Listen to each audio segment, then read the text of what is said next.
Hey there, welcome and thank you for signing up to this course. I hope you enjoyed it a lot as we're going to be teaching you the basic notions so that you can make a book cover that's going to be visually striking and it is going to be attractive to be able to show it on your portfolio.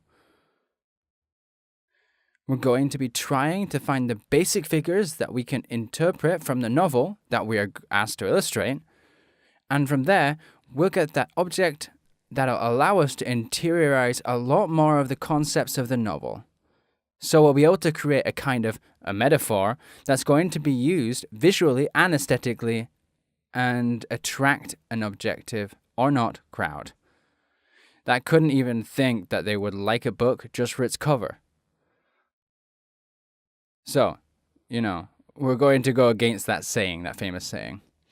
In summary, thanks again for joining us. We hope you really enjoyed this course. My name's Jared Swift and I'm giving voice to this course by Carlota. See you then.